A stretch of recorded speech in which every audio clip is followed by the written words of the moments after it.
থেকে সকলকে স্বাগত। আমি প্রগতি শুরু করছি আজকের সংবাদ। নারায়ণগড়ের ধর্ষণকারী তৃণমূলের অঞ্চল সভাপতি লক্ষ্মী সিটকে গ্রেপ্তার করতে হবে। 24 ঘন্টা পরেও পুলিশ কেন লক্ষ্মী সিটকে গ্রেপ্তার করেনি, এই ঘটনার প্রতিবাদ জানিয়ে নারায়ণগড়, মেদিনীপুর সহ বিভিন্ন থানার সামনে বিক্ষোভ ও পথ অবরোধ কর্মসূচি করল বিজেপি। দেখুন, আমাদের কার্যকর্তা, আমাদের একজন মহিলা সক্রিয় কর্মীকে কাল টিএমসি পার্টি অফিসে ডেকে নিয়ে গিয়ে তাকে ধর্ষণ করা হয়েছে। ধর্ষণ করেছে টিএমসির লক্ষ্মী সিট, সেখানকার অঞ্চল সভাপতি, মকরামপুর এলাকার অঞ্চল সভাপতি লক্ষ্মী সিট ধর্ষণ করেছে। এবং টিএমসিরই কর্মী যারা ভিডিও তুলেছে তাদেরকে পুলিশ অ্যারেস্ট করেছে, যাতে সত্যি কথাটা বাইরে বেরিয়ে গেছে তাদের ভিডিওর জন্য, তাদেরকে অ্যারেস্ট করেছে। আজকে আমাদের কার্যকর্তা যারা আমরা প্রতিবাদ করছি, আমরা কি চাইছি? আমরা বলেছি লক্ষ্মী সিটকে অ্যারেস্ট করতে হবে। এখানে অন্যায় কোথায়? এখানে কোথায় অন্যায়? আজকে আমার মহিলাদের পার্টি অফিসে ডেকে নিয়ে গিয়ে ধর্ষণ করবে, রাস্তায় ঘাটে ধর্ষণ করবে মুখ বন্ধ করার জন্য। টিএমসি করছি না বলে, টিএমসির পতাকা ধরছি না বলে আজকে ধর্ষণ করা হবে, অত্যাচার করা হবে। ঠিক এরকম ভাবে তুমি করো একটা মহিলাকে, এইভাবে তুমি একটা মহিলাকে পার্টি অফিসে ডাকিয়ে ডাকুন আইসুন নাকি? হ্যাঁ শালা, পার্টি অফিসে তুমি একটা মহিলাকে এরকম করে রেপ করোটা শালা, এসে আমরা ছাড়াইলি? হ্যাঁ, তুমি একটা অঞ্চল সভাপতি হয়ে এরকম করোটো বাবু, হাত জোড়ো। হ্যাঁ শালা, আমরা কি করে মুখ দেখাইবো? পার্টি অফিসে আইসবো কি করে? হ্যাঁ, তোমরা একটা শালা লক্ষ্মী আকু কত ভালোবাসতি তোমাকে, বিশ্বাস করতে তুমি একটা অঞ্চল সভাপতি হয়ে এরকম করলো? হ্যাঁ, একটা অঞ্চল সভাপতি হয়ে এরকম করোটো, হাত জোড়োর কি আছে? চলো চলো, এখানে থাকো নি মা, পালি চলো, ফাঁসে দিবে এরা। ঠিক আছে, একটা অঞ্চল সভাপতি একটা পার্টি অফিসে মহিলাকে আজকে তাকে তোমরা ধরে এরকম করে রেপ করোটো। ইস! নারায়ণগড়ে ধর্ষণকারী তৃণমূলের অঞ্চল সভাপতি লক্ষ্মী সিটকে গ্রেপ্তার করতে হবে। 24 ঘন্টা পরেও পুলিশ কেন লক্ষ্মী সিটকে গ্রেপ্তার করেনি, এই ঘটনার প্রতিবাদ জানিয়ে নারায়ণগড়, মেদিনীপুর সহ বিভিন্ন থানার সামনে বিক্ষোভ ও পথ অবরোধ কর্মসূচি করল বিজেপি। এদিন মেদিনীপুর শহরে মহিলা নেত্রী অগ্নিমিত্রা পালের নেতৃত্বে চলে এই বিক্ষোভ ও অবরোধ কর্মসূচি। পাশাপাশি নারায়ণগড় থানার সামনেও চলে বিক্ষোভ। এদিন অগ্নিমিত্রা পাল বলেন, বিজেপি নেত্রীকে যেভাবে বিজেপি ছেড়ে তৃণমূলে অফিসে ডেকে ধর্ষণ করা হলো, সেই মহিলা অভিযোগ করল তা সত্ত্বেও এই জেলার পুলিশ সুপার ধর্ষণকারীকে গ্রেপ্তার করেননি। এই রাজ্য জুড়ে যেভাবে একের পর এক মহিলারা ধর্ষিত হচ্ছেন, তা মহিলাদের নিরাপত্তা কোথায়? এদিন নারায়ণগড় থানার সামনেও নারায়ণগড় মণ্ডল কমিটির নেতৃত্বরা গ্রেপ্তারের দাবিতে অবস্থান বিক্ষোভ করেন। বক্তব্য রাখতে গিয়ে এই রাজ্য সরকারের তীব্র সমালোচনা করেন। এক প্রকার সারা জেলায় ধর্ষণ কাণ্ড নিয়ে নতুনভাবে আন্দোলন শুরু করেছে বিজেপি। তবে শাসক দলের পক্ষ থেকে জানিয়ে দেওয়া হয়েছে প্রকৃত ঘটনা তদন্ত করছে পুলিশ। পুলিশ দোষীদের উপযুক্ত শাস্তি দেবে।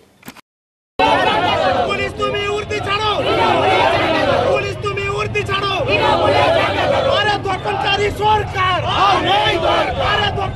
সরকার পুলিশ মন্ত্রী হায় হায়, পুলিশ মন্ত্রী হায় হায়, দর্শনকারী সরকার, দর্শনকারী সরকার, পুলিশ মন্ত্রী হায় হায়, পুলিশ মন্ত্রী হায় হায়, দর্শনকারী সরকার।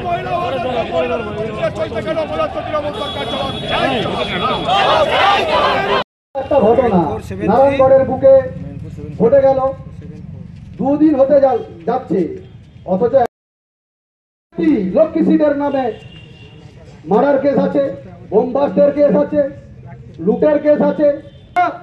তার কাছে গিয়েছিল, কিন্তু সেই পার্টি অফিসের মধ্যে তাকে ধর্ষণ করেছে। এর চেয়ে লজ্জার খবর আর কিছু? এটা কি পশ্চিমবঙ্গ?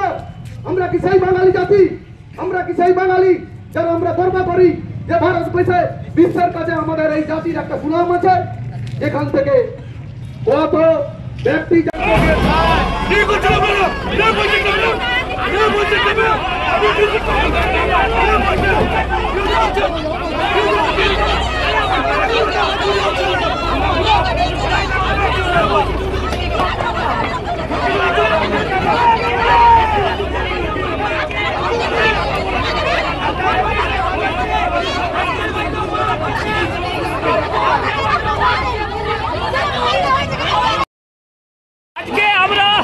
লক্ষ্মী সিটের গ্রেপ্তার নারায়ণগড়ের মকরামপুরে পার্টি অফিসে যে আমাদের এক প্রাক্তন মহিলা কার্যকর্তাকে গ্রেপ্তার করা, রেপ করেছে লক্ষ্মী সিট তৃণমূলের মকরামপুর অঞ্চল সভাপতি। আজকে তার বিরুদ্ধে শান্তিপূর্ণ আমাদের যে চলছিল অগ্নিমিত্রা পালের নেতৃত্বে বিক্ষোভ, পুলিশ লাঠি মেরেছে, পুলিশ লাঠিচার্জ করেছে বিনা প্ররোচনায়। আজকে পুলিশের এই উলঙ্গ রূপ আমরা প্রত্যক্ষ করলাম। বিনা কারণে লাঠি মেরেছে পুলিশ, একজন ডিএসপি র্যাঙ্কের পুলিশ আমাকে লাথি মেরেছে। আজকে এই পরিস্থিতি পশ্চিমবঙ্গে, আজকে শান্তিপূর্ণ আন্দোলনকে দমানো হলো। রেপিস্ট লক্ষ্মী সিটকে পশ্চিম মেদিনীপুর জেলা পুলিশ প্রশ্রয় নিচ্ছে, তাকে আশ্রয় রেখেছে। কতজনকে আপনাদের অ্যারেস্ট করেছে? আমাদের এখন পর্যন্ত 30 জনকে গ্রেফতার করেছে। এইভাবে 40 জনের মতো অ্যারেস্ট করেছে। আমরা খুব শান্তিপূর্ণভাবে আন্দোলন করছিলাম, তারপরেও আমাদের মহিলা এবং পুরুষ কার্যকর্তাদের তুলে নিয়ে যাওয়া হয়েছে, তাদেরকে অ্যারেস্ট করা হয়েছে। অ্যাডিশনাল এসপি এসে বলছেন আমি ওনাদের ছেড়ে দিচ্ছি। আরে আপনি ছেড়ে দিয়ে কি আমাদের ধন্য করছেন না? ছেড়ে তো আপনি দিতে বাধ্য। আপনি কোন মুখে আমার কার্যকর্তাদের আটকে রাখবেন? আমার বোনকে ধর্ষণ করেছে, আমরা প্রতিবাদ করেছি, তার দোষে সেটা দোষ। প্রতিবাদ করা কি পশ্চিমবঙ্গে অ্যালাউড নয়? আমরা কি ধর্ষিতা হওয়ার জন্য জন্মেছি? এক হাতে লক্ষ্মীর ভান্ডার আর এক হাতে ধর্ষিতা হও, তার জন্য জন্মেছি কি? তাই 2 দিন সময় দিয়েছি পুলিশকে। 2 দিন আমি বিরোধী দলনেতা শুভেন্দু অধিকারীর নির্দেশে এখানে এসেছি আজকে, এবং 2 দিন সময় দিয়ে যাচ্ছি পুলিশকে। যদি অ্যারেস্ট না করেন লক্ষ্মী সিট আপনাদের এখানকার তৃণমূল নেতাদের খুব কাছের একজন ক্রিমিনাল, একজন অ্যান্টি সোশ্যাল, যদি আপনারা অ্যারেস্ট না করেন আমরা আদালতে গিয়ে লাগাতার যাতে আমার বোনের জন্য আন্দোলন করতে পারি আমরা সেই ব্যবস্থা নেব। এবং আজকে পুলিশ আর এই ধৃতিমান সরকার, যার আন্ডারে কদিন আগে যাদবপুরের স্টুডেন্টের ওপরে মহিলা থানা, মেদিনীপুর কোতোয়ালি থানায় জ্বলন্ত মোম ঢালা হয়েছে, টর্চার করা হয়েছে। ধৃতিমান সরকার, your time is out। আপনাকে কিভাবে শাস্তি দিতে হয় আমরা দেখে নেব, আমরা আদালতে যাব। এবং এই ক্ষেত্রেও আমার বোনকে ধর্ষণ করা হয়েছে, কিন্তু সেই মেডিকেল রিপোর্ট এই মমতা ব্যানার্জির পুলিশ তারা মেডিকেল কলেজের, মেদিনীপুর মেডিকেল কলেজের ডাক্তারবাবুকে দিয়ে রিপোর্টটাকে পুরো ট্যাম্পার করেছে। ট্যাম্পার করে বলছে কোনো ধর্ষণ হয়নি। আমরা আমার বোনকে কল্যাণী এমসকে পাঠিয়েছি যাতে সেখান থেকে সেকেন্ড রিপোর্ট নেওয়া যায়, মেডিকেল করা যায়। কিন্তু আবারও বলবো 2 দিন সময় দিচ্ছি, 48 ঘন্টা। 48 ঘন্টার মধ্যে একটাই দাবি, টিএমসির অঞ্চল সভাপতি লক্ষ্মী সিট যে আমার বোনকে ধর্ষণ করেছে তাকে অ্যারেস্ট করতে হবে। তা না হলে লাগাতার এই জায়গাতেই মঞ্চ বেঁধে আমরা লাগাতার আন্দোলন করব। ফের নারায়ণগড় ব্লকের 1 নম্বর মকরামপুর অঞ্চল তৃণমূলের সভাপতি লক্ষ্মী সিটের বিরুদ্ধে ধর্ষণের অভিযোগে উত্তাল হয়ে উঠল পশ্চিম মেদিনীপুর জেলা রাজনীতি। বিজেপির পায়ের তলার মাটি না পেয়ে মিথ্যা মামলায় ফাঁসানোর চেষ্টা বলে দাবি অভিযুক্ত। যদি তিনি দোষী প্রমাণিত হন তাহলে ফাঁসি দিলেও তা মাথা পেতে নেবেন বলে দাবি করেন লক্ষ্মী সিট। বিধানসভার আগে এইভাবে মিথ্যা মামলায় নেতাদের জড়ানোর চেষ্টা হবে বলে দাবি শাসক দলের নেতা বিধায়কদের। ওষুধের দোকান থেকে 10 মিটারের মধ্যে টিএমসি পার্টি অফিস। আমার স্ত্রী আগে বিজেপি করতেন, বিজেপিকে সমর্থন করতেন, ঠিক আছে, বর্তমানে বিজেপি ছেড়ে দিয়েছেন, দল ছেড়ে দিয়েছেন। সেই কথাটা জানাতেই সেটা লিখিতভাবে জানাতে হবে আমাদের অঞ্চল সভাপতির বক্তব্য। এবারে সেই লিখিত দরখাস্তটাই দিতে টিএমসি পার্টি অফিসে গেছে, তখন আমি দোকানেই ছিলাম। দরখাস্তটা যাওয়ার খানিক পরেই আমাকে বাজারের লোক খবর দিল যে তোমার স্ত্রী ওখানে অসুস্থ হয়ে পড়ে আছে। আমি ছুটে গিয়ে ও 10টা 10:30 এরকম সকালে, আজই সকালে। ঠিক আছে, কি হয়েছে ঘটনাটা তো আমার কাছেও অস্পষ্ট, তবে মেবি নয়, মাস্ট বি রেপ হয়েছে। সেটা আমাকে যেটা বলেছে যে আমার তলপেটে খুব ব্যথা, মাথা যন্ত্রণা হচ্ছে, আমি এই মুহূর্তে কিছু বলতে পারছি না, আমাকে একটু সময় দাও। নারায়ণগড় ব্লকের 1 নম্বর মকরামপুর অঞ্চল তৃণমূলের সভাপতি লক্ষ্মী সিটের বিরুদ্ধে ধর্ষণের অভিযোগে উত্তাল হয়ে উঠল পশ্চিম মেদিনীপুর জেলার রাজনীতি। বিজেপির পায়ের তলায় মাটি না পেয়ে মিথ্যা মামলায় ফাঁসানোর চেষ্টা বলে দাবি অভিযুক্তর। যদি তিনি দোষী প্রমাণিত হন তাহলে ফাঁসি দিলেও তা মাথা পেতে নেবেন বলে দাবি করেন লক্ষ্মী সিট। বিধানসভার আগে এইভাবে মিথ্যা মামলায় নেতাদের জড়ানোর চেষ্টা হবে বলে দাবি শাসক দলের নেতার বিধায়কদের। উল্লেখ থাকে, বরাবরই খবরের শিরোনামে থাকে নারায়ণগড় ব্লকের 1 নম্বর মকরামপুর। বাম আমল থেকে বর্তমানে ডান আমলেও সে একই অভিযোগ ওঠে। এবার ধর্ষণের অভিযোগ আনলেন এক বিজেপি নেত্রী ও তার স্বামী। অভিযোগ, রবিবার সকাল 10:30 নাগাদ বিজেপি নেত্রী বিজেপি ছেড়ে তৃণমূলে যোগ দেওয়ার জন্য গেলে তাকে জোরপূর্বক ধর্ষণ করে, যৌনাঙ্গে চিপস ঢুকিয়ে দেওয়ার অভিযোগ তোলেন। এরপরে মহিলাকে প্রথমে মগরামপুর ও মেদিনীপুর মেডিকেল কলেজ হাসপাতালে চিকিৎসা করানো হয়। তবে বিজেপির পক্ষ থেকে একটি ভিডিও সমাজ মাধ্যমে ভাইরাল হয়, তবে তার সত্যতা যাচাই করেনি আমরা। সেই ছবিতে দেখা যাচ্ছে নানা অভিযোগ করা হচ্ছে অঞ্চল সভাপতির বিরুদ্ধে। এরপরে আসরে নামেন বিজেপি নেতা নেত্রীরা। তারা জেলা পুলিশের সুপারের অফিসের সামনে ধর্নায় বসেন। পুলিশ অভিযুক্তকে গ্রেপ্তার করেছে। বিজেপির অভিযোগের পাল্টা জবাব দিয়েছেন। তিনি বলেন তাকে বিজেপির মুখ্য দলীয় কার্যালয়ে নিজে শাড়ি তুলে বাইক মেডিকেল পরীক্ষায় ধর্ষণের কোনো অনুমান পাওয়া যায়, তাহলে আইন যদি তাকে ফাঁসি ঘোষণা করে তাহলে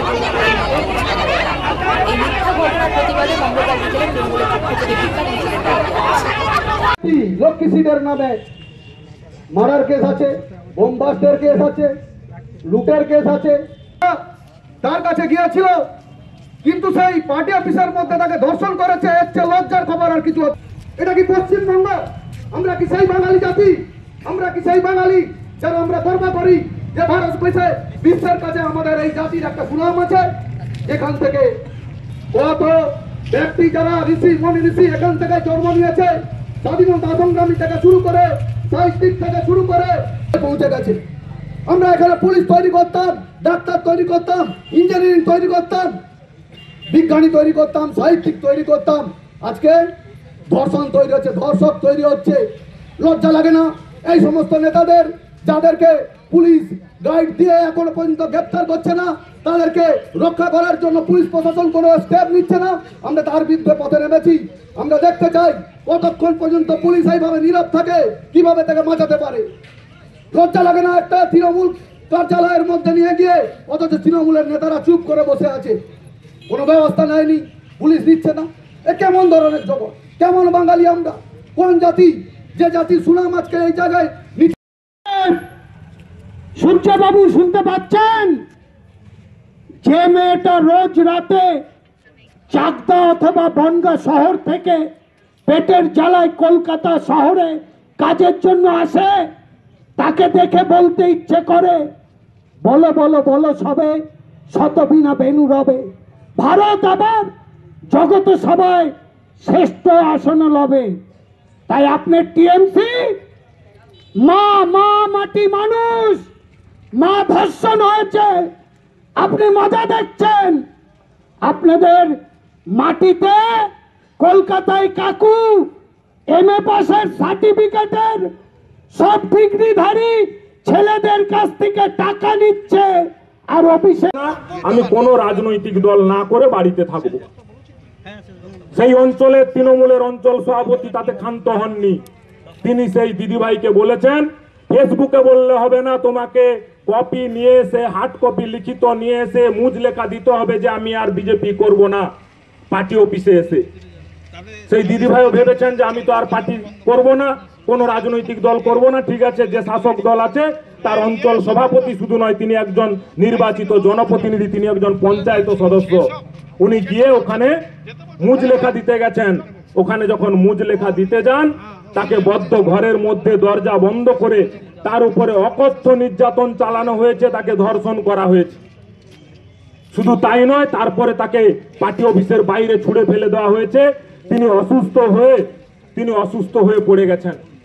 অনেকক্ষণ পর যখন আশেপাশের লোকজন জানতে পেরেছে, তার স্বামীকে খবর দিয়েছে এবং তাকে উদ্ধার করে মগরামপুর প্রাথমিক স্বাস্থ্য কেন্দ্রে নিয়ে যাওয়া হয় এবং তারপরে তাকে অবস্থার অবনতি হতে তাকে মিদনাপুর হসপিটালে স্থানান্তরিত।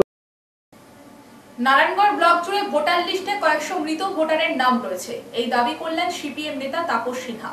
তিনি জানিয়েছেন, দীর্ঘদিন ধরে বহু মৃত ব্যক্তির নাম ভোটার লিস্টে থাকলেও তাদের নাম বাদ দেওয়া হয়নি। উল্লেখ থাকে, ভুয়ো ভোটার নিয়ে যখন ময়দানে নেমেছে শাসক দল, তখন পিছিয়ে নেই বিরোধীরা। তারাও ভোটার লিস্ট নিয়ে সার্ভে শুরু করেছে, আর তাতেই দেখা যাচ্ছে বহু মৃত ভোটারের নাম এখনো রয়েছে বিভিন্ন বুথের ভোটার লিস্টে।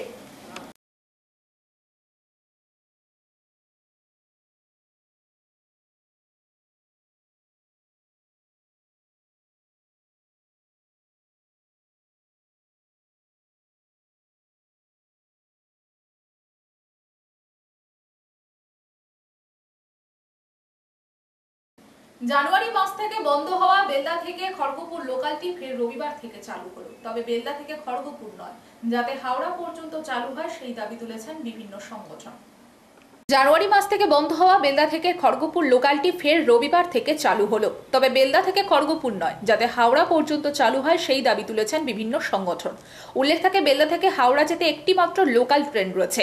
বাকি ট্রেনগুলি সব এক্সপ্রেস হলে তাদের টাইমের ঠিক থাকে না, ফলে প্রতিনিয়ত সমস্যায় পড়তে হচ্ছে রেলযাত্রীকে। একদিকে এক্সপ্রেসের ভাড়া, অন্যদিকে ঘন্টার পর ঘন্টা লেট, ফলে কোনো কাজ করতে পারছেন না সাধারণ মানুষ।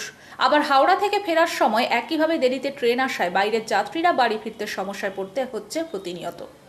মোটা অঙ্কের টাকা দিয়ে প্রাইভেট গাড়ি ভাড়া করে বাড়ি ফিরতে বাধ্য হচ্ছেন। তবে বেলদা লোকাল চালু হলে কিছুটা সুবিধা হলো যাত্রীদের। দাবিগুলো আমরা রেখেছি, সেই দাবিগুলো যাতে রেল কর্তৃপক্ষ মেনে নিতে বাধ্য হয়, আপনারা আন্দোলনে সক্রিয়ভাবে অংশগ্রহণ করবেন। বেলদা রেল যাত্রী ও নাগরিক কল্যাণ সমিতির পক্ষ থেকে আমরা এই আবেদন করি। সংবাদ এই পর্যন্ত, নমস্কার।